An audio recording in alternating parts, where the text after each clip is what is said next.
Yes, namaste. Welcome everyone for today's webinar. Thank you for joining on the genius of Hindu astronomy, Ganita, Phalita Jyotisha. What an amazing webinar we have for you today with Dr. Raj Vedam, Dr. Aditya Togi, and Vidushi Eve Mendoza. And let me just give some background and context. But I wonder about ancient India and how the ancient seers of India looked to the heavens and found so much about ourselves, about the universe, and not just to track time and seasons, but also to uncover the deeper rhythms of the cosmos. Right? The wisdom of Hindu astronomy is preserved for millennia in texts and practices, and it continues to inspire awe and wonder today. And so in today's webinar, we're going to meet our distinguished faculty who are leading our Hindu astronomy retreat. I mentioned Dr. Raj Vedam, Dr. Aditya Togi, and Vidushi Eve Mendoza. And they're going to share their insights on this extraordinary tradition. And together, they're going to introduce you to the principles and practices of ancient Indian astronomy. From the precise calculations of planetary motion to the illuminating framework of Jyotisha Shastra. You will also glimpse how these timeless ideas connect seamlessly with modern tools such as telescopes, binoculars, and astrophotography. And of course, we're going to be talking and previewing what awaits you if you decide to join on the upcoming retreat in December at our campus in Pine Lake near Orlando, Florida. And in that retreat, we're going to talk about it, but the starry skies, we're going to have guided observations, we're going to have a chance to deepen your learning in a rare and unforgettable environment. You're going to want to join us for the retreat after we get into the details about what that is going to entail. All right. Let me introduce first Dr. Raj Vedam just briefly, and then I'll hand it over to our faculty. Dr. Raj Vedam is part of our HUA History and Methods faculty. He's taught multiple courses. He holds a PhD in electrical engineering, but it's really how he brings interdisciplinary expertise to teaching Indian astronomy, science, and history through rigorous research and evidence-based scholarship. That's why he's here. That's why he's leading this retreat, and we're glad to have Dr. Raj Vedam with us today. We also have Dr. Aditya Togi. He holds a PhD in physics with a focus on astronomy. He is passionate about exploring and interpreting Vedic astronomy, the concepts through modern scientific observation, and he enjoys teaching physics and astronomy, which is why he's a part of this retreat as well. He also does research and on projects and other things that focus on the star formation and galaxy evolution. Very cool stuff there. And I think Vidushi Eve Mendoza will be joining us shortly. I don't know if she's joined us yet. Eve is she's already here. She's already here. Here. Do you see her? Yeah, I just had different screens open. So great to have Vidushi Eve Mendoza with us. And Eve relocated to India at a young age as a sadhak, spending several years in service to her teacher in Maharashtra. And her time in India significantly enhanced her commitment to the study of Vedic Shastra and directed her spiritual development. I think we have a lot of people joining the webinar today because they follow Eve on YouTube and all the other wonderful work that Eve has done. So with that brief introduction, I am glad to hand it off to Dr. Raj Vedam to get us started, and then we'll go in a little circle with our other faculty. We'll take your questions at the end. Glad to be with all of you today. Dr. Raj Vedam, how do you want to get us started? Wonderful, wonderful. Thank you so much over there, Ankurji. So let me share my screen. Initially, I didn't want to have any presentations, but then I thought, I anchor all my thoughts on slides, or else I lose track of where I am. So instead of having it completely extempore, I thought it would be good to talk about this. So the name itself, we had fun time, the three of us, deciding on the name, and we chanced upon the genius of Hindu astronomy, because that truly reflects what it's all about. Ganita, Phalita Jyotisha. So this is a pretty unique retreat. It's unique because of the observational angle that we have, about the mathematical angle and the deeper spiritual aspects of these that Eve G will be talking about. So it's a pretty unique retreat in that sense, from 11th to 14th of December. About myself, I know that Ankur G has talked a little bit about me, but a little more. So I have a PhD in electrical engineering a long time ago. You can figure out looking at the gray hair on my head. So I live in Houston, Texas. About 30 years or so been working in things like aircraft control and power systems, electronic design automation, the oil and gas now in Houston. And in a second life, I deliver lectures on the Bharatiya civilization. Been doing this for the last 20 years, 15 to 20 years now. I delivered over 300 plus lectures on our civilization, on the deep history and Indian knowledge systems, and I correct the narratives. There's so many false narratives out there, I correct the narratives. I also teach 2 courses at Hindu University of America. 2 of them are on Indian deep history and 1 on Bharatiya astronomy itself. I'm a visiting faculty also at Rishigad University in Haryana, as well as Arsha Seva Kendram in Coimbatore. So a little bit about my ventures into astronomy. I always loved astronomy from the time I was a kid. I grew up in Bangalore where we had lovely skies, no light pollution and so on. So summer nights I was sitting out there and watching the stars, brilliant display of stars, which you can't have any chance of seeing that in today's Bangalore. Urban skies are so polluted you can't see this, but we enjoyed it. So my first telescope was after coming to the US, Meade ETX 90 in 1996. It was a gift. And I still have that. That's become my solar observational telescope today. And after that, Celestron 127 SLT, which I put to very good use. And when I got into advanced astrophotography, I got a Celestron 8-inch. This refers to the size of the lens, the diameter of the lens, which is advanced VX mount, which I use for a lot of my astrophotography. I'll show some pictures at the end. And also an Explorer Scientific AR102 refractor, and recently a smart telescope, ZWO S50. I've been a backyard astronomer for a couple of years. I enjoy music. We'll have a bit of that at the retreat too, and tinkering with algorithms and researching on the civilization. So those are the kind of things that occupy me. So what about this retreat? This is going to be starting on the 11th, which is a Thursday, December 11th, Thursday. We start in the evening hours. Our expectation is that the people who come to this retreat will come in the evening, from the morning hours till evening. We will end on Sunday sometime in the early afternoon, December 14th. And it's going to be at a place called Pine Lake Retreat, which is where the HUA campus is. It is in a city called Groveland, which is outside Florida. This is Orlando, and this is where Groveland is. What are the goals of the retreat? So starting with things like, what was astronomy in Vedic texts? We have been so removed from our culture that many of us are completely ignorant about what Indian astronomy is all about. The minute we hear something like Jyotisha or we hear Jataka, we have a Pavlovian response saying, oh, no, I don't know all these things. I don't believe in these things. It is such a shame. It's such a shame that we have been so alienated. So I'm going to expend some effort into talking about the scientific acumen of our ancestors. I'll talk about astronomy in the Vedic texts, insights into ancient Indian wisdom. I'll talk about celestial calendars of ancient India and marking the passage of time. Tremendously important to know about these things, and it involves a lot of celestial observations. How Indians measured and calculated something called mean motion and true motion of the sun, moon, and the planets. I'll talk a little bit about stories. Today I'll try to tell you a little bit of this time to do that. Use of Planetarium software to track and understand the skies, and several other amazing things, antiquity, fascinating aspects, some outdoor observations. And Eve G and Aditya Ji are going to talk a little more about these things. I'll leave it to them. But it is amazing breadth of topics that we have in this retreat. And there's a lot of material from different books, papers, and so on.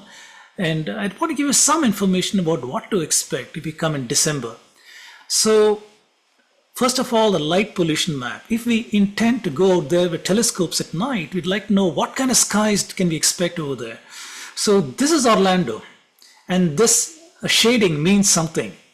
It means it's very bright. Orlando skies are very polluted because of the number of neons and lights that we have.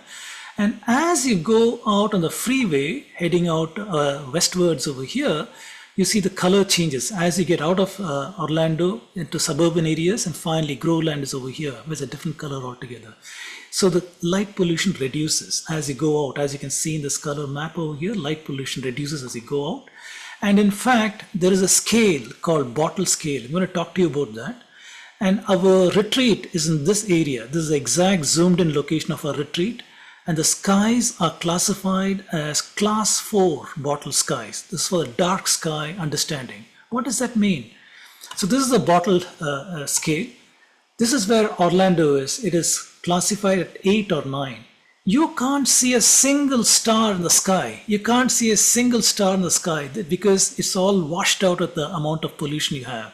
And as you go towards the outskirts of the city, you might see some of the very brightest stars very mildly, like you see over here. In suburban areas, you might see some bright stars. In suburban skies, you see a little bit. This is where Groveland is, suburban to rural transition. We can actually see the skies like this. This is the Milky Way, which you'd see in a very, very dark sky. This is how we would see this at the Pine Lake Retreat, which is very good, mind you, very good. If you had to find dark skies, typically if you're in an urban area, you need to drive about 100 miles, 150 miles outwards in the rural areas to get some dark skies. This gives you a quick idea.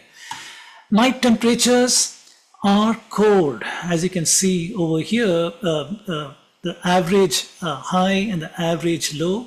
So December, expect 52 degrees Fahrenheit. You may say no big deal. But the thing is, we are going to be outside for extended periods of time from 8 o'clock at night till around 11 o'clock at night. And that can get to be a little uncomfortable, even 50 degrees. Suggestion, get multi-layered jackets, a beanie, a scarf, muffler, gloves, thick socks, shoes, the works. Get all those things. Cloud cover, what does it look like? So we have clear skies at around 40%. 40% of the time, clear skies. Mostly clear skies, if you add it up, you get about 55% of the time. Partly cloudy about 65% of the time, which means we have a pretty good chance over 3 nights to see the sky. So no worries about that. This looks nice. Precipitation in December, we can expect there's about, I don't know, maybe about 15% chance that it might rain. That was just a drizzle and moves on. So no big fear of this.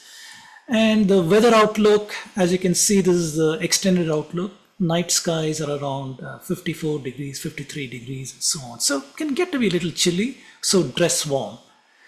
So what is the gear that we have? What is the gear that we have at HUA? We have got Celestron Evolution, 6-inch aperture, 6-inch diameter, which has got a fantastic light gathering capacity. These are advanced telescopes from Celestron. They track the skies automatically once we lock in into a target. So we'll have a couple of those telescopes. We also have a smart telescope, ZWO S50.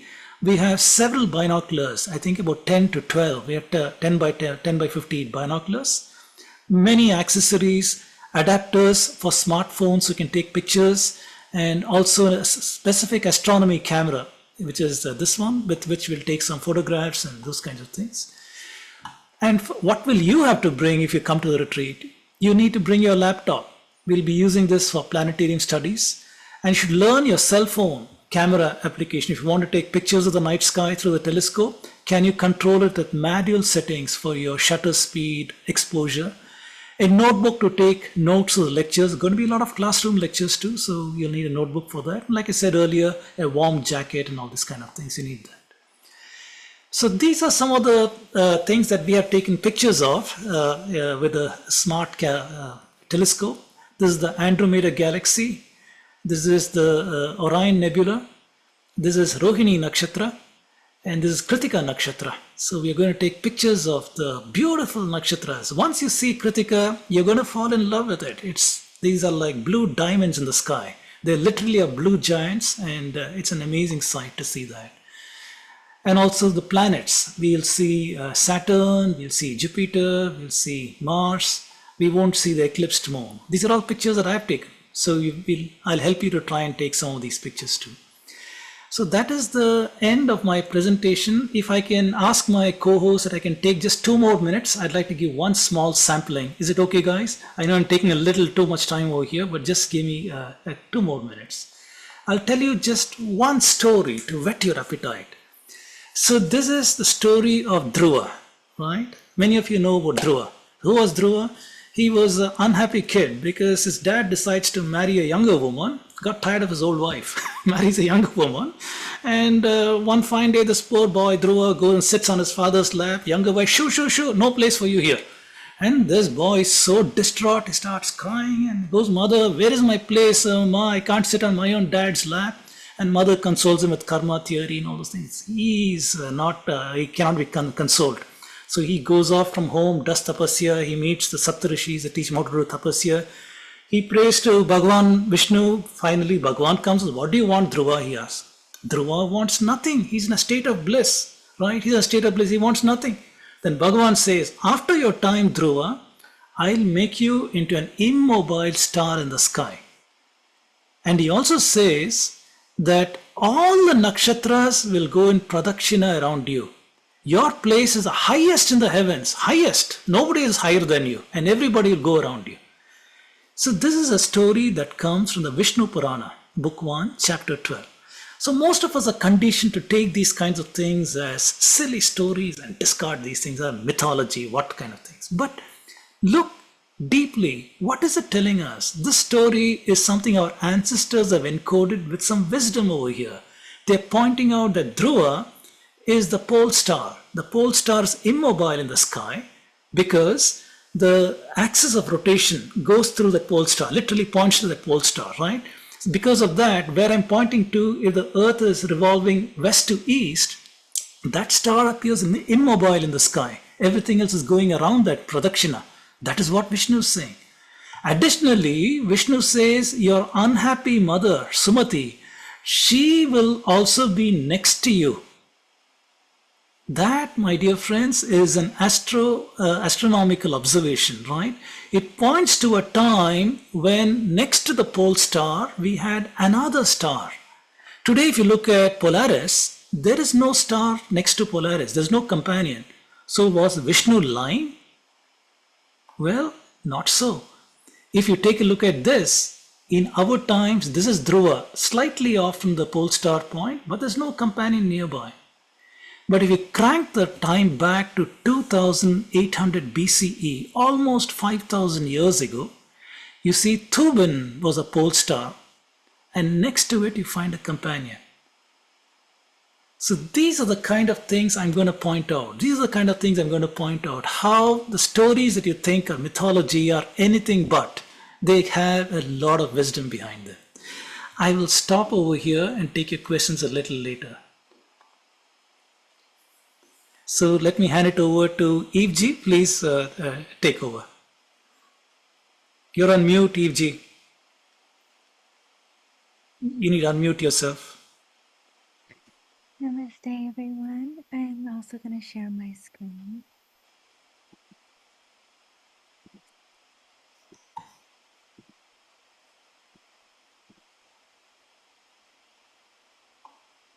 And please forgive me, I don't have the grace that Dr. Vedam ji has with his presentations, actually.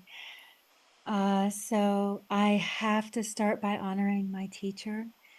He would not like to be called guru. So I have to refrain from that. He didn't allow it. I don't know. He always pointed to his master. So to get to know me is really to get to know him. And I would be nothing without this man. I don't say it out of having a low self-esteem or some silly things that psychologists like to say now.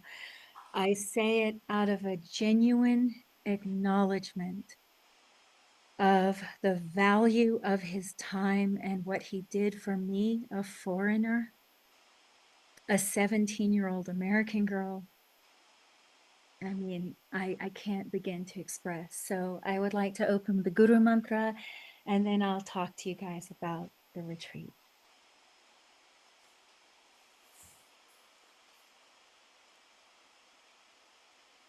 ब्रह्मानन्दं परमसुखदं केवलं ज्ञानमूर्तिम् द्वन्द्वातीतं गगनसदृशं तत्त्वमस्यादिलक्ष्यम् एकं नित्यं विमलमचलं सर्वदी साक्षिभूतम् भावातीतं त्रिगुणरहितं सद्गुरुं तं Namami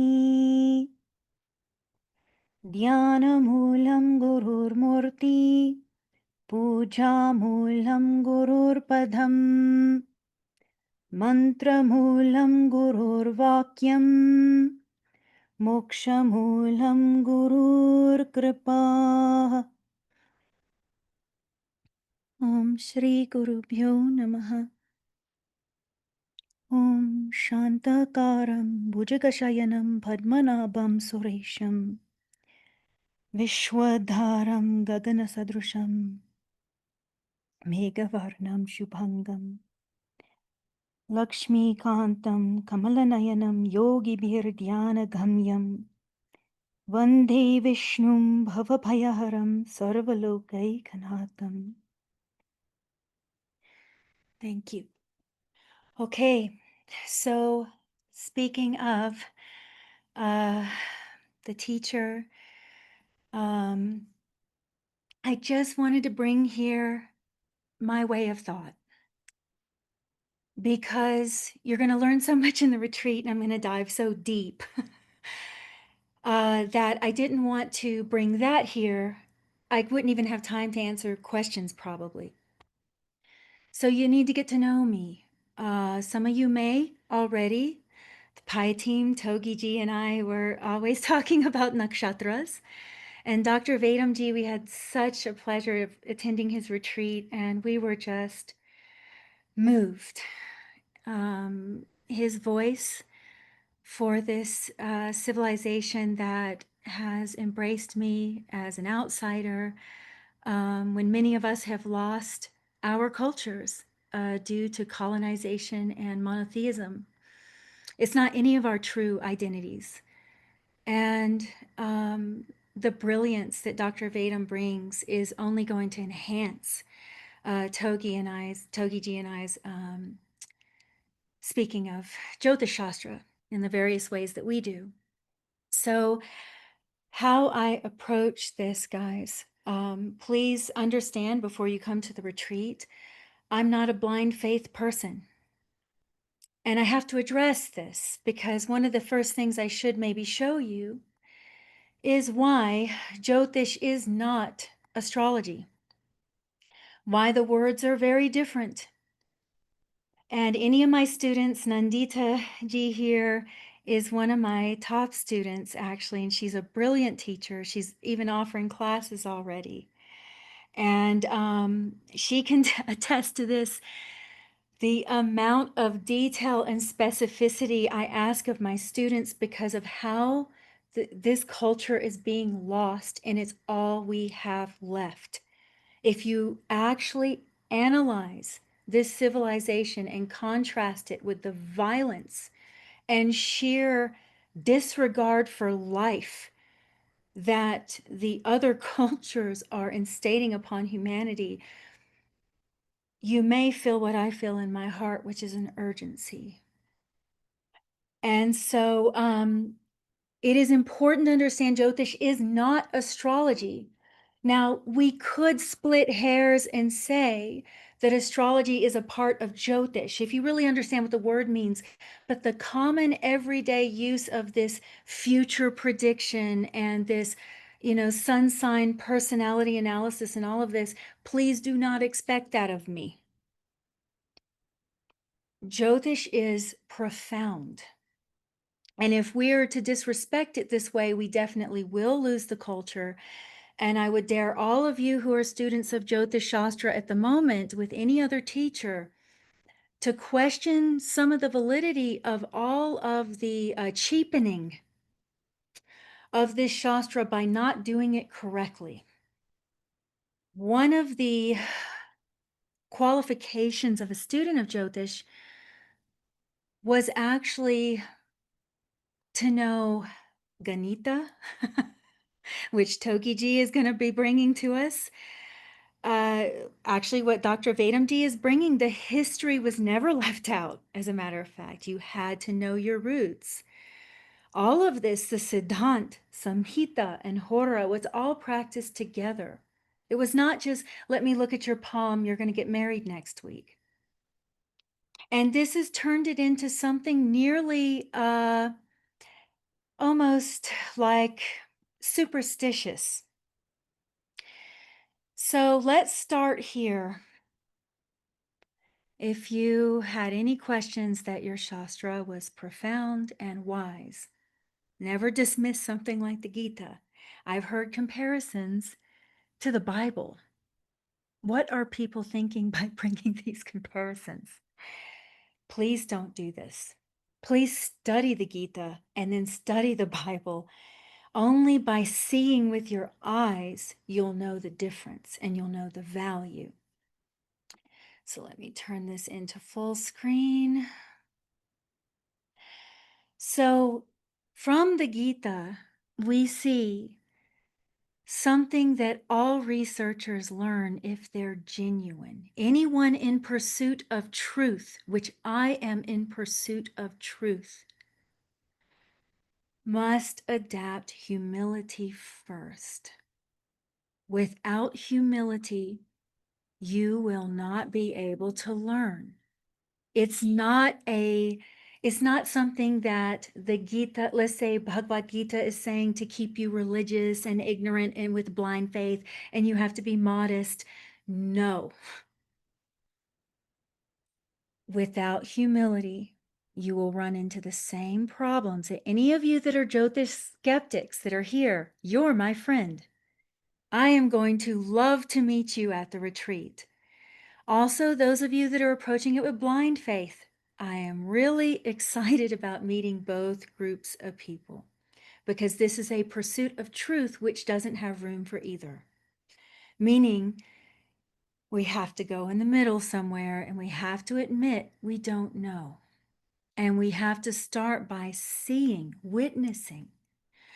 Now, when we look at modern studies of so-called astrology, which Jyotish has been classified as now, the research and the arguments are so incredibly weak, I was shocked. I found about 5 to 10 flaws in the research papers right away. And I'm not even the brightest crayon in the box. And this actually comes because their biggest argument is that they only consider electromagnetism and gravity, which are known forces that supposedly weaken with distance, so the planets therefore cannot have an effect on human life. Does anyone see the problem with this? This is already a problem. It's a huge assumption. That you know every force that could be affecting human life. You're already asserting that you know only gravity and electromagnetism matter. And you're also asserting by this that you know all the effects of electromagnetism and gravity. So there's big problems with assumption. This is the biggest problem which Dr. Vedam he is making an impact on this. This goes into every Vedanga of the Vedas. Jyotish is a Vedanga of the Vedas. It is a sacred part of the study of all the Gurukulas of ancient times. The research on Jyotish, it's not even Jyotish, you can't even call it astrology, which means the effect of planets on human life is restricted nearly all the way to Western framework. This is intrinsically a problem because I started with Western astrology. I used to do the charts by hand, guys. I was an A student in science. Failed everything else. I couldn't pay attention, but so forgive my English. My English might be bad, but I know what I'm looking at when it comes to research. So I used to do the charts by hand. I used to have the ephemeris. I used to do all those things in Western before I was 16, 17, It is so incredibly limited. and it lacks the complexity and depth of the Vedic civilization. It is not even close. I can actually have a full discussion with you at the retreat. If you want to talk to me about anything, I can talk to you about it. The issue when you do find Jyotish research, one of the biggest issues is that it's extraordinarily influenced by the blind faith approach of believing in a book. This was not in the Vedic civilization. We are completely skipping over the Guru Paramparas that were highly secret. And we're assuming that every detail that the Rishis taught their students is written in a book. So we're completely bypassing what we know about the Vedic civilization, what the Shadarshan tell us, which is to see and observe, not to take a book and replace your brain with it. This was never a part of the Vedic civilization. This is one of the critical things that I feel so strongly about this. My students know I would die for this. This is one of those things where I feel like if humanity loses power of observation and encouragement to observe truth, you've lost everything. Whether you blindly believe in atheism or you blindly believe in a religion, both are a problem. So the problems with Jyotish research at this stage is that the civilization, the culture has been so stripped and made insecure. Please reclaim your culture. Been made insecure by people who were inferior in thought. So you've made your gurus these people who have written textbooks that are brainwashing instead of people who were learning through observation, which is something to question. So there's insecurity in this research, which means it's a Western approach. And the Western approach is a book is everything. Memorize the book.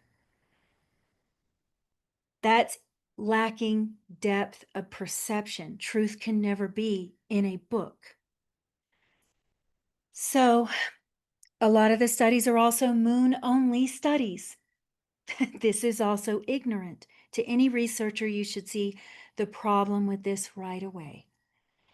And I'm happy to send this little PDF to anyone who asks for it because I won't have time to read all of this. These guys, this is just touching the surface. This is bare bone notes. When I come to you at the retreat, you're going to have a lot of Shastra, so be ready. A lot will be from the Shastra, the Brahmanas. What did they say about these things? And why is it something that is actually observational and practicable and also doesn't depend on some white modern scientist from Europe to approve it? Why do we constantly need the approval of a modern scientist when the scientific method itself calls into question all we think we know? So we're losing flexibility, neuroplasticity, they may call it. We're losing plasticity of the brain in the memorization style of study. And we're replacing our fluid intelligence. So when you look at this, why can Jyotish not be tested the way that they're testing it? It cannot be disproven by the methods they've used. I've even went as far to give you the core studies that they're using. And I can debate all of them. So this is something, know your topic. So if you're going to go into Jyotish, and all my students know this, know your topic, know your Purans, know the Brahmanas, know the mantras. The mantras for the grahas, they're all cryptic. These people were brilliant. And this kind of study can't even touch the surface of the depth. So this is a very small portion, but I want to let you know how I'm thinking. So why is humility and open-mindedness essential in research? I mean, that should be answer itself. So going back to the quote of the Gita, why? Is the Gita just brainwashing you, or is it giving you a hint that you lose your intelligence when you become arrogant and assume you know everything? And that's what we're being encouraged to do. Academia is full of this. Anyone in academia knows. My dear friend Togiji, he knows this. Everyone knows everything. Once you get to some certain point, this shuts down learning. So, guys, the summary of this: in the pursuit of truth, a humble approach is necessary. So please come open. Please come with your questions. I'm both skeptics and people who already believe. I can speak to both of you because I am both of you. I am both of you. So the only other thing before we get to Togiji that I had over here is that, please be aware that there's a long tradition before the modern. These are more modern Jyotishis that are listed here that we're aware of, our so-called classics. Now, they are very valid classics, but when you start going back in time, you have a very pure lineage, like Bhrigu Rishi with his Bhrigu Nadi Nandan. A lot of people know this Bhrigu Nadi Jyotish. Togiji, one of our dear friends, is always talking about this Bhrigu Nadi, business. Garga Rishi, who Dr. Vedamji brought up so beautifully, talks about the uneven nakshatras. So it's a whole field that's unstudied because we don't have a lot of these, unfortunately, are fragmented. So we are dealing with numerous invaders in the land of Bharat that have thrashed various things. So we don't have a lot of this was oral tradition, but we do have hints. We do have hints. And some of these are quite obvious hints. I mean, they're clearly talking about Jyotish Shastra. Okay, so we'll be covering all kinds of things, but I just wanted to let you know, first and most important is the attitude you bring, the thirst for truth, and understanding the true foundation of it from the rishis, and why it's important to understand each one of these gentlemen in the way that they thought, because each one of them actually thinks very differently. And it was accepted. Fluid intelligence. It wasn't that you were supposed to memorize a book and only this guy was right, and now you have to dismiss all of this other stuff. No, actually, quite Rushi Parashar thinks very different than Jaimini Rushi. So it's actually quite fascinating how two of these, almost conflicting in some cases, giving different karakas to the grahas and all of this, but they coexist and they even work well together. Okay, guys. I will close my mouth now and hand off to Dr. Togiji. Great. I guess you can hear me. I also have slides. How is everyone doing? Thursday evening? I guess Thursday is a good day, correct? Day of Jupiter. Okay, so the retreat date is December 11 to 14, as mentioned by Dr. Vedamji. Thank you, Dr. Vedamji, and thank you, Eveji, for your subtle nature, subtle talk, and very, very profound. And they have already laid all the foundation and basics, so easy for me to go through my slides. So again, Dr. Vedamji did mention about those. So retreat date is December 11 to 14th. On 11th night too, we will have a night sky program. So make 11th night, 12th night, 13th night will be night sky program. Venue will be Hindu University of America at Groveland. We have right now we are capped as expect for 50 participants, but we'll see how it goes, what it is. Food and accommodation will be provided. Registration is already open, I guess. So you can go and register, but the important date to note is December 11 to 14th. What is this retreat? What unique thing we have in this retreat? This retreat is where definitely classroom teaching, the normal classroom teaching which we have, but including along with that, we also have open sky classroom teaching. Go out, see in the sky, literally see the stars. That's how you learn. Sitting inside a classroom in front of a laptop, fine, you can get some knowledge, but I don't think that is no nearly match. You cannot match that learning with really going out and seeing it through your own eyes. That's the whole fun there in going out and looking at the night sky. I don't know how many of you have gone to like a night sky watch program or any sessions outside. You can really there's a hell lot of difference. This is what we are going to do. We are going to have an in-class teaching also as open sky classroom, like go out in the sky, we will observe stars. Dr. Vedamji mentioned we are going to take pictures, we are going to see stars, we are going to see star clusters and all those. So that's something unique. And I've never seen a retreat where, I know I've gone to many retreats of astronomy and astrology and all those things, but it's like people never combine this. And this is the first time when we are bringing those, we are looking as a whole holistic picture, not just as the scientific aspect, not just as astrological aspect or Jyotisha aspects, but combining everything and also going out using your telescope, see the stars, see the sky, see, take the pictures. What else you want? It's like full picture there. That's something which I feel is very unique, which I've never seen anywhere else so far, as per my experience. But there may be something, I may be wrong, who knows? Keep an open mind, as Evji mentioned. So what I am going to cover in this retreat, I'm going to introduce a night sky. Like when you go out, no lights, nothing, you are only seeing the sky. What is the first thing? You have to know which stars to see, which directions and all those. And I'm going to go again through each and every point in detail, but I'm going to introduce a night sky to you. What I'm going to give you some planetary information in the Puranic text we have, and how that is having a lot of scientific information encoded in it. Third thing, nakshatra and festivals. That's one of my favorite. We get a lot of good food to eat during festivals, and why not? It's such a good thing to talk about festivals. And then moon phases. People, like the why we see different phases and how it is connected to our panchanga, where we have nakshatra, var, tithi. You must have heard about it. It's all connected with the moon position from the sun. So we are going to talk something about that. So what are we going to do in that? Introducing a night sky. So we will go out, we will see the sky, we will identify the directions. Dr. Vedamji already pointed out about the Dhruva star. Dhruva, we know, is the north direction. Once you know the north, opposite is south. When you face north, right hand is east, left hand is west, at least. So that's something about teaching about the direction.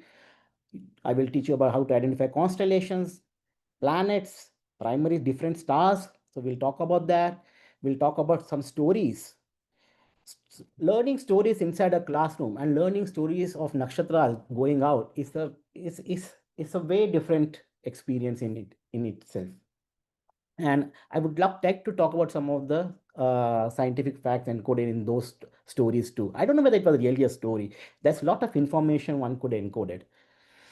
What are we going to see? Now, this is the picture for, you can see it's 11th December at 9:01 p.m. So around 9 p.m. at 11 December at Orlando. So these are the constellations you are going to see. Some of you may identify already which constellations. You are going to see Aquarius. You are going to see Pisces, Aries, Taurus, Gemini, and also Cancer. So during that time, you are going to see all this Rashis. There are also some planets there. You can see the Saturn is here. You can also see Jupiter here. So we would be able to see Jupiter and Saturn too. So we have Jupiter, we have Saturn, we have all these constellations, we have all these Rashis, we have Nakshatras there too. I'm not going to talk more about it. It's just like giving you a short teaser. Andromeda Galaxy. That's a whole galaxy there. So this is a sky region which we are going to explore. Okay, during this time and of the when we have retreat. So be ready. Then I am going to talk about some planetary information just to give a story again. We know that Shukra was basically, he to receive Sanjeevani, what did he do? He hung upside down and prayed to Lord Shiva to get the Sanjeevani mantra. Now that itself is, and we know all the story why he did, and he got the Sanjeevani, and there are so many stories there. But he hung upside down. What does that mean? Are they just saying a story, or is it the scientific fact there? We know that Venus rotates opposite. It's like hanging upside down, where all the planets go from, Earth goes from west to east. That's why we see all the stars coming from east, setting in the west direction. All the planets go from west to east. But it's Shukra, which goes from east to west rotation. Are they saying that story in this? And this is not just one. I have, right now, there are like 5 stories in my head which I could say about the moon and the Mercury. I have so many other stories that's going in my mind. But we are going to talk about these Puranic stories and how they support the scientific observation. So that will be some time I will spend on that. Now, astronomy and festivals. You know what? I used to always think that Hindu festivals were like always with the stars and moon position. And even Ramadan, Eid also is like that. It all depends on the moon. But I never realized in Christianity we have 25th December as Christmas. So that's a fixed date, we know. But what is the fixed date for Easter? Do you know how Easter is celebrated? How they get the Easter date? That's a pure astronomy concept there. Easter is nothing but the Sunday followed after the full moon, followed after the spring equinox. Spring equinox happens on March 21st, correct? March 20, March 21st, something like that. So the full moon after that and the Sunday following that full moon, that's how Easter Sunday is chosen. So even they have astronomy, sun position and all those. All Hindu festivals have sun and moon position. Eid in Muslim community, Islamic community, they also have the phases of the moon. Buddha Purnima, they also have the phases of moon. All communities have the positions, or astronomy is an integral part of how we select the day of the festival. Okay. Now we just celebrated Dashara, Vijayadashami. Right now it is Ekadashi, Tithi, but we have just Vijayadashami yesterday in India. So understand Vijayadashami is what? In which nakshatra is the sun and moon? Do anyone knows that? What is Vijayadashami? Durga. What is Durga? You can see the Durga picture having all different weapons gifted by all gods. What is that? There is a strong connection with some nakshatra. If anyone knows, moon is in the just some people who are practicing here astrology and nakshatra, they may know moon is in Uttarashada nakshatra when Vijayadashami is celebrated. What is Uttarashada nakshatra? The deity is universal gods, universal gods. And where did Durga got her power from? All gods came and gave some gifts to Durga. Everyone gave a gift, and that's why she has so many weapons, so many hands, basically. Is the universal god energy. Like that, every festival has a great theme hidden. If you know the power of nakshatras, if you know what is that nakshatra stands for, and see what festivals we are celebrating, we have lost that. We have lost. No one talks about festivals and nakshatra these days. So that I am going to bring Vijayadashami, Ganesh Chaturthi, Janmashtami, everything. And then whenever I'm saying Vijayadashami, I'm saying Dashami, 10th Tithi, Dashmi, Janmashtami for Krishna, Ashtami, 8th phase, Ganesh Chaturthi, Ram Navami. See, everything, there's so, in the name itself, there is some phase of the moon hidden. And that's what I wanted to bring. Festivals, how they're connected with nakshatra, how they're connected with moon phases, and what theme there is. So that's what I would like to say. Some stories bring those concepts. And then finally, moon phases. How we have the different phases of moon, how that is connected with the concepts of Panchanga, Nakshatra, Var, Tithi. Why we have Sunday, then comes Monday. Sunday is a day of sun, Monday is a day of moon. Shani is a day of Saturday, Saturday is a day of Saturn. What is the logical reasoning for that ordering? I was never taught in my class, in my school class at least. I came to only know the answer after when I was reading some of the Vedic texts and other texts. Phases of moon. Today is what? Ekadashi, because we just finished Vijayadashami. If I tell you Ekadashi and it's a growing phase of the moon, you should know where the moon should be. What should be the approximate timing of the rising of the moon and all those. And so something will talk about the phases of the moon. How do moon phases change? And how do we know about Var, Tithi, Nakshatra? So some concepts about that, some basic concepts of that. So that's what I'm going to bring in this retreat. So basically, it's like understanding concepts through the lens of modern scientific observation. So I'm going to talk about modern scientific observations as well as about the Puranic texts, and basically trying to connect our next festivals and nakshatras, connect our what we have in the Puranic text for each graha or stories with like Dr. Vedam nicely mentioned about Dhruva story. Beautiful. And then we have observations through telescopes and all. So we are learning at the same time, we are seeing through telescopes, we are understanding the sky, we are watching the sky. So it's like getting the knowledge from all different directions. We are learning Jyotish concepts, which EG is going to talk about. So it's like from different umbrella or different sources trying to gather a big holistic. It reminds me about that, that story which we have in our school. There were 7 blind men, and one was touching the trunk, one was touching the leg of the elephant, one was touching the tail of the elephant, one was touching the body, the stomach of the elephant, and they were all fighting. And when all that was brought together, you get the complete picture of an elephant. So that's what we are going to do. Understanding the astronomical concepts, understanding the Jyotish concepts, understanding, seeing from your own eyes, and then building the whole big picture and trying to understand maybe what is this universe about, where we are going with it. So that's what remind me about this Rigveda verse, Ano Badra Kratva, which says Yantu Vishwatah, which says, let the noble thoughts come to me from all directions, from astronomy, from astrology, from observations, from my own experience. And that's what I know we cannot do everything in 3-4 days, but whatever best we could do. And that's what our aim is. Hopefully you all will join, and thanks once again for coming and attending this webinar that on a Thursday evening, the day of Jupiter. So yes, looking forward to see you all in the month of December. That's what I have. So I guess, Ankurji, if you're there, we can open it up for Q&A. Yeah. So please put in the Q&A box any questions you have, details about the retreat. I think one person asked in the chat a little earlier just to get some more insight about the precession of the Earth's axis. I don't know. There's so much in astronomy and how the Earth spins and how the stars align. I know there's a lot of science there. Maybe just talk a little bit about that and how this retreat will connect with that and explain it, and depending on where people's understanding of astronomy is and how they can fit in with that.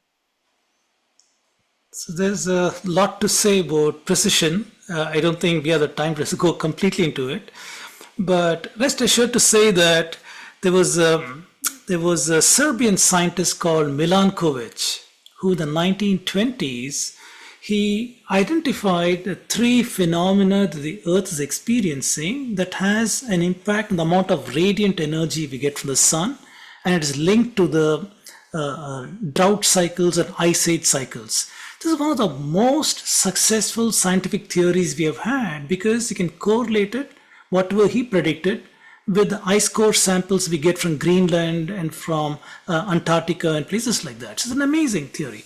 So among those Milankovitch cycle is the precession of equinox. The precession of equinox is called Ayanachalana in the Indian tradition. Indians have observed that the point at which the vernal equinox happens, the nakshatra at the vernal equinox, is not going to be there forever. Over time, that slowly keeps shifting away. And because of that, we will learn in the retreat how our calendars had to be reset every 1,000 years or so. Our ancestors spent a great deal of effort in resetting the calendars to new reference points. And we learn about that. Why is that happening? That is happening because our Earth is behaving like if you played with the top as a child. If you remember the top, you tie a string around the top and you twirl it to twirl the string, and the top starts spinning very, very fast, right? But as it is spinning, you might have observed it's got a wobble, a slow wobble, right? So it's got 2 degrees of motion, a fast spin and a slow wobble. Our Earth is doing that. The axis of rotation is pointing, like I said, at Dhruva, and the fast rotation is 24 hours. Once in 24 hours, it completes 1 rotation. But where it is pointing to is not constant in the sky. That keeps changing over time. It traces a wide circle in the sky, going from today's Polaris all the way to a star called Abhijit or Vega. It goes up to that point. That's the amount of rotation that the Earth is doing. Why is the Earth doing that? Well, it's doing that under the gravitational action of the Sun, the Moon, and to lesser extent Jupiter and so on. But the point is that Earth is experiencing these forces that's causing it to wobble. This is called a wobble. This wobble is what we refer to as precession. And precession has been noted by several people, In this retreat, I will show you the history of learning about Ayanachalana in the Indian tradition and how old it is, And I will also point out how the Gregorian calendar, that came about, like how Dr. Thogi was talking about, the Easter. The date of Easter had slipped so much that by the 1500s, the Pope commissioned the astronomers of his day to try and reset it. The reason was because of precession. That is why it was done. So we learn a lot about the history of precession, why it is happening, and why we can use it with great advantage in dating episodes in Indian astronomical observations. We have got so many observations in our Brahmanas, Upanishads, and various other Vedic literature.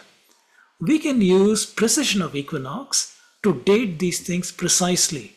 And here's a bonus for you at the retreat. I'm going to use Planetarium software to scientifically validate several of these dates. And we'll use a Planetarium software to date back in time, and we'll see where the precession circle was at that point and how a certain nakshatra would be at the vernal equinox point. I hope that addresses your question. Very cool. Yeah, that the tool is amazing. I know you shared that in the Reconstructing Hindu History course, and going through and seeing the timeline and how the stars, if you go backwards, you can see it. That is very cool. We don't have time to get into all that detail today, but definitely at the retreat. We have a few more questions coming in. Please put them in the Q&A box. I see Sharaji, you've raised your hand. If you have a question, you can unmute yourself and ask it real quick. Anybody else, if you want to voice your question, raise your hand in the participant window, and I can probably give you a chance to unmute depending on how many questions we get. Sharaji, can you unmute and ask your question? All right, maybe he just has his hand up. We'll come back to him maybe later. All right. Go ahead, yes. May I address Anuragji? I had just written and I typed an answer.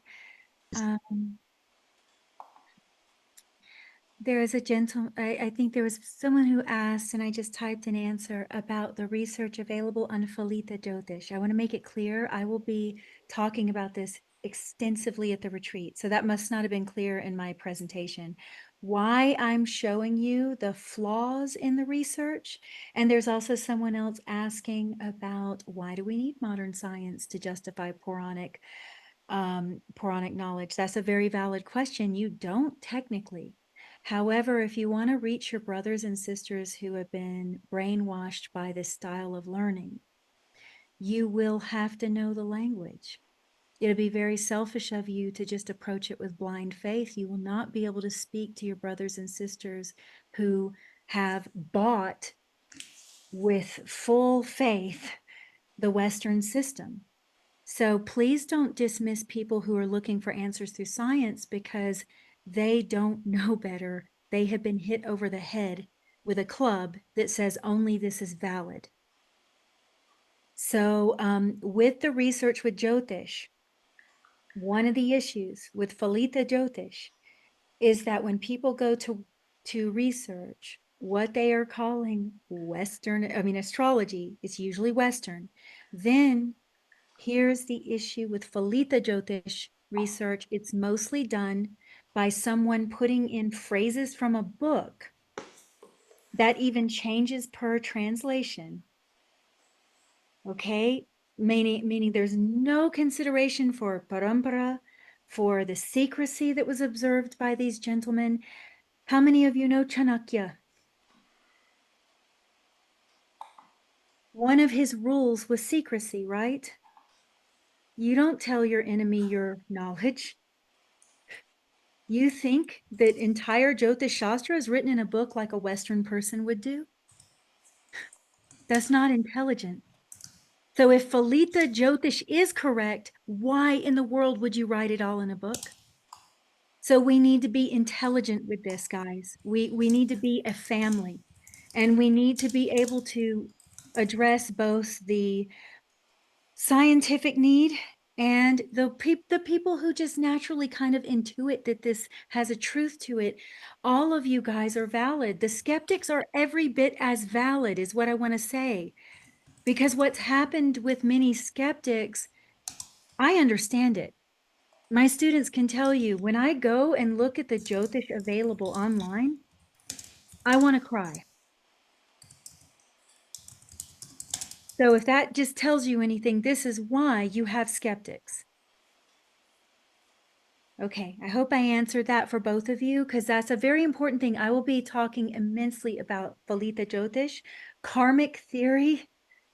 This is something usually people can't hold a conversation with scientifically. They're just, oh, just have faith, there's karma. No, that's not good enough for this age. That's not good enough. If you care about your brothers and sisters, don't dismiss them and tell them to just have faith. They can't right now. They've been hit over the head with the fact that their civilization, their culture has no value compared to these, what are these, universities? Is that their God? Is that your temple? But we don't even think like this anymore. We just think, oh, this is the new way to do things. It must be right. So we need to be patient with each other and what's happened to all of our minds is my suggestion. Thank you. Yes, Manda. I think Dr. Vedamji, there's a question from Mandar who was asking whether they need any background knowledge in astronomy. No, we will start with the basics. We'll start with the stories.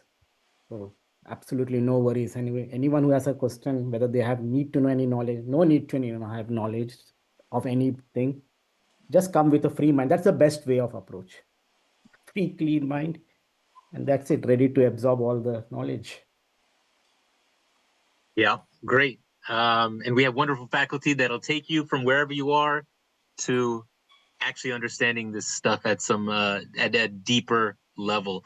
Ramchandraji is asking, if two of you register and one needs to cancel, we'll probably be able to give you a full refund, but it might be partial depending on the balance. So I put the details, most of the details in the chat. There's a range of cost depending on the accommodation you choose and the number of people you come with. It's family friendly. I think the bottom age limit, you want, if you want to talk about that, not young kids, but kids who can, 12, 13, 14? What are you thinking is going to be the youngest that you would want to participate? No, I think teenage kids are the best. They are like, I remember the most, I think the powerful age to receive the knowledge, and the brain is most active during the teenage minds. So that's the perfect age. As I said, we are not any teenage kids. That's when I started learning astronomy and all those, So teenage kids, perfect, I will say. Uh, Anyone about 13, 14, 15. And in my past experience, when we were there with last year with Dr. Vedamji, there was a teenage kid too. And I think the curiosity, the question they ask is really profound. And the impact you have, I think every teenage kid should be exposed. That's the best age to, right, at the age of 11, 12, 13, 14. That's the best age to expose. So definitely.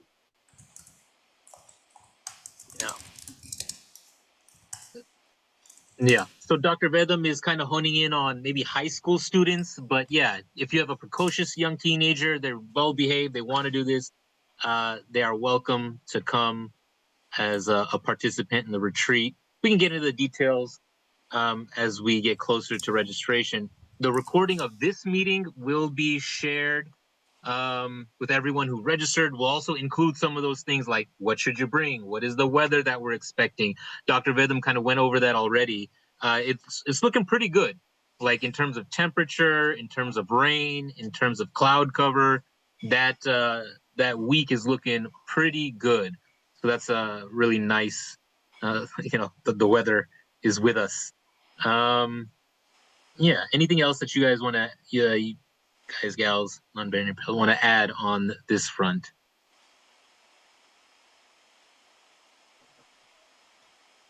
Yeah, bringing a device is probably good, a laptop or iPad.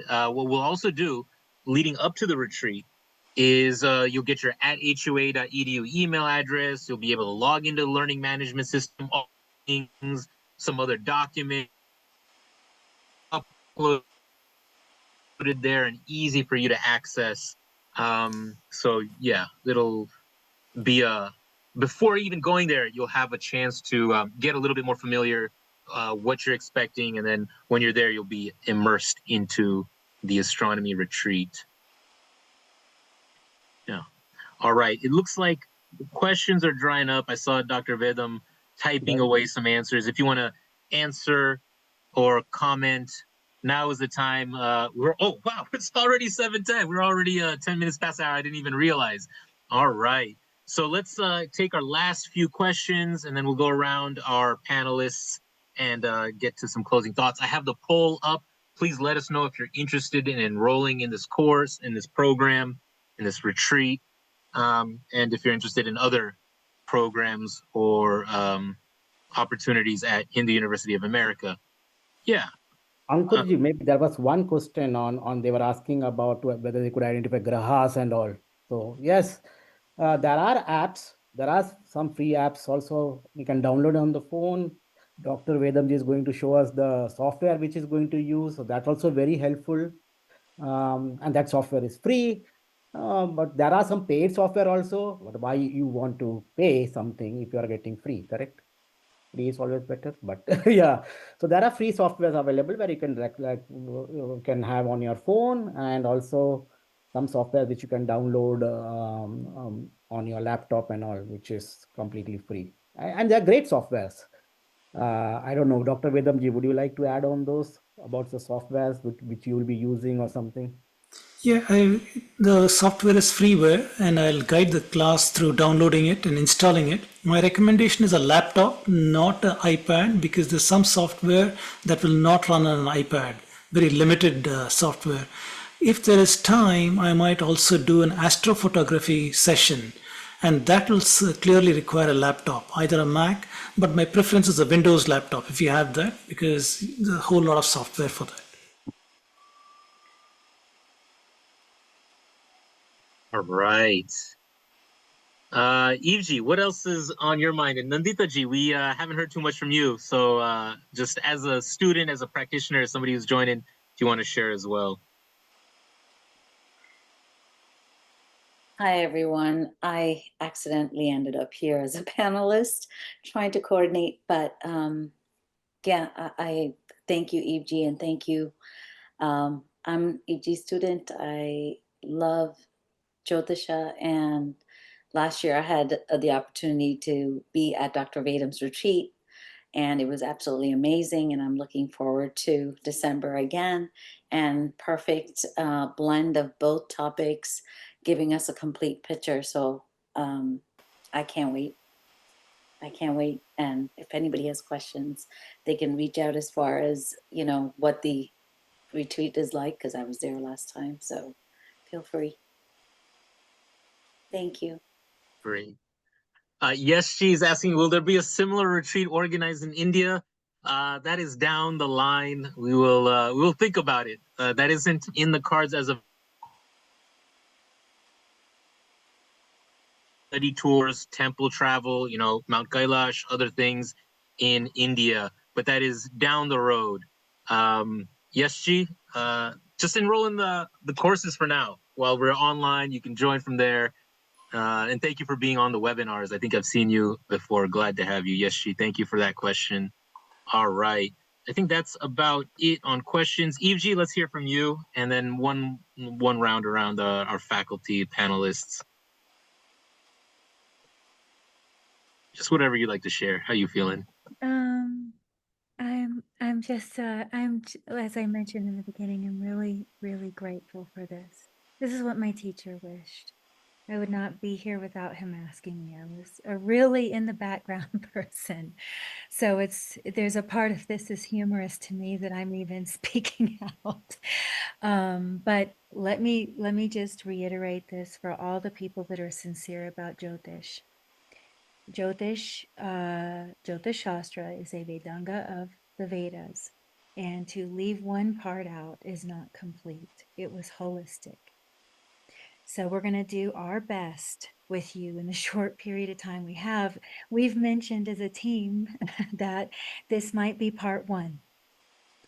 And those of you who are really, really interested, we could do a deeper dive, but we have to have, you know, the interest, because we do to feed everyone. Everyone has to have lodging. There's all these logistics in modern society, unfortunately. I wish you all could just come to my backyard. It would be fine. But when you're really serious about Jyotish, please do not divide it. We're taught to be so divided. There's a big struggle in our minds at this moment in time, in this moment in history. A lot of us have lost our identities.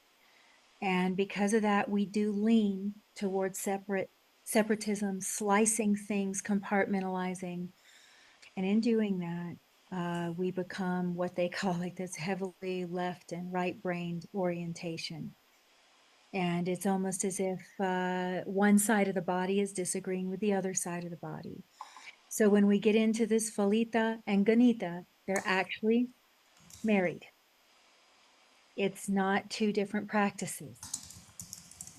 Okay, now, unfortunately, there is superstition around the Phalita. There is. You can bring me any of it. I won't blink. I'm not here to reiterate superstition. I'm here to show a window in to what the Rishis may have been thinking that may be much deeper and profound than people are realizing. So any of you wanting to marry the two split sides, for whatever reason, it's become like astronomy and astrology. These are the English words that people use. And the Vedic culture was not like that. It's not even the same thing. It's not even close. My teacher was a very interesting person, very intelligent person. He had 4 or 5 degrees actually before he joined his master. He was very intelligent. He was very much what they call an avadut. If you lived with him, this was not an ordinary person. You'd have to live with him to see it with your eyes, okay? However, he was a perfect example of the marriage between these two things, which we call logic, and the practicality actually of embracing the abstract. Often you'll find that the abstract's not as abstract as you think it is. But this assertion that we know everything through the laws of physics is hurting our understanding or even our openness to studying Phalita Jyotish. And then we have tremendous amounts of information online. There are more, sorry guys, I don't mean any offense by this, but there are more teachers than students. And this is the first time, I think, in humanity's history that we have people taking spiritual teacher certification courses that make you a spiritual teacher in 3 months. I'm being a cynic here. I'm being critical because I should be using Vivek. I should be using discernment, that you cannot become a spiritual teacher in 3 months, no matter what any program markets to you. And the Vedic civilization held this in place, these rules that were really important for the student. You wouldn't have so many teachers just throwing information all over the internet and have massive confusion. So I hope to clear up a lot of that. To the best of my ability. I'm very limited as I go back to that statement on humility.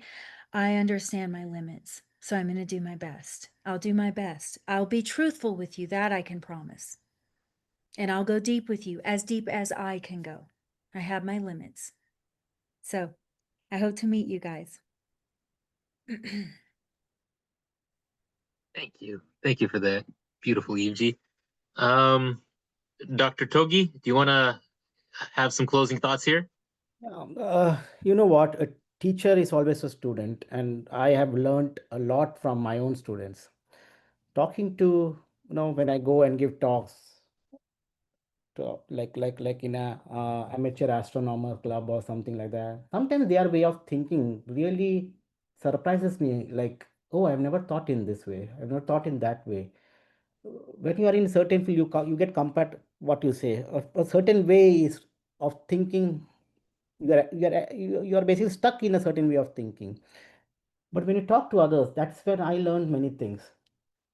I learn many things from every one of you, and that's what we are going to do. You are going to learn from me. I'm going to learn from you, and I think that's the best way. We are all, a teacher is always a student, throughout. A good teacher is always a student, and that's what. So I should say that I'm ready to learn from you all. So having a discussion, just it's not like if I'm teaching physics or astronomy in some university that I know everything. The more I learn is the more I know that I don't know.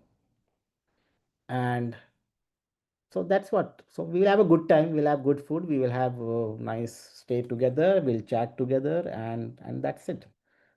Forget that's what we want, and have a good time. And then some knowledge will come. Will come. I will learn from you. You will learn from me, and then we will sing songs. That's what we are going to do. Dr. Great, thank Vedam's going to bring his guitar. Yes. So yeah. Yes, that is not a joke. Dr. That's my Vedam, joke. let us hear from you to close us out. Well, I have nothing more to add to what I've already said. So if you're still thinking about this, well, don't sit on the fence. Research a little bit on the topic. See some of my talks on YouTube, and I hope you'll feel enthused enough to come and see us at the retreat. We'll have a lot of fun over there, like Aditya ji has said, and Nandita ji has promised a guitar. She's going to sing too, I presume. No. I'm singing. So we'll have a good time. Wonderful. Looking forward to it. I hope I get to go. We'll see if Kalyanji sends me. I hope so too. And if it is in your control to go to this retreat, please do sign up. It's a wide range of options in terms of cost. We'll be flexible with the logistics, helping you get there to book. So please do consider enrolling in this amazing retreat, the genius of Hindu astronomy. Thank you, everyone. Thank you. Namaste. See you all.